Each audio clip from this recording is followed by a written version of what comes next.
Tain, welcome first of all. You're from Newcastle originally. Can you talk us through your history and connection to the city? Sure. Well, thank you for having me. For me, I feel like it's really a return home. So I grew up in Lake Macquarie. So went to school at Acadia Vale Public School and then high school down at Morisset High School.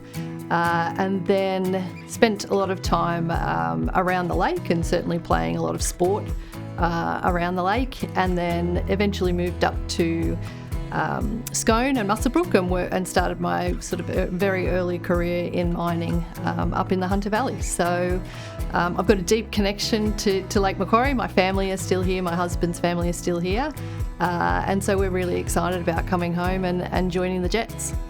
You have extensive business experience. Can you share a bit about your background in the sports industry? So I started in sport at the Brisbane Broncos. I joined the Broncos in the role of the head of risk and governance, and then quickly took on the role of CEO of the National Rugby League women's competition. So I worked with the NRL to actually develop the competition, and then the Broncos were one of the first teams to be awarded a licence. So I spent a number of years at the Broncos and was across both the male and female programs, but obviously the women won 3 premierships, so it was really exciting for the club and a great sort of kind of outcome for women's sport. I then took on the role of CEO of Netball New South Wales, which included obviously the community participation arm of the business, but also 2 Suncorp Super Netball teams, so the Swifts and the Giants. And again, I was the CEO for the first time when the Swifts and the Giants actually played in the grand final. So I've spent a lot of time obviously in sport, and then I rejoined Rugby League and I headed up performance and pathways at the National Rugby League. So I was there for the last 4 years.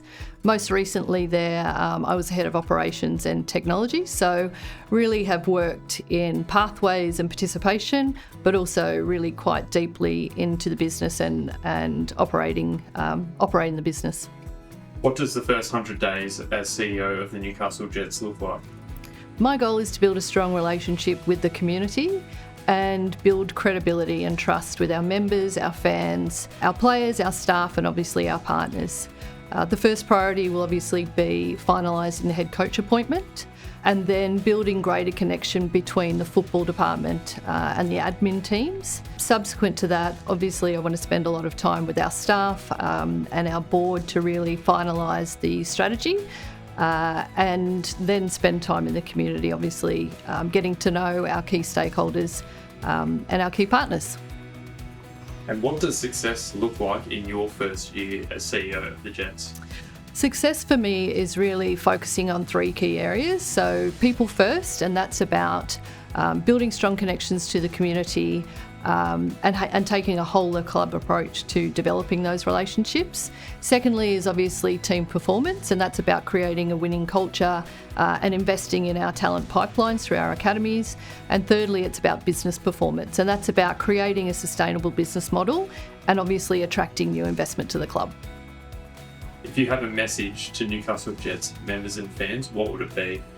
My one message is get out there, support the team, buy a membership. We've got a lot of options for people to be a part of the club, and we just want to see as many people as we can at the game.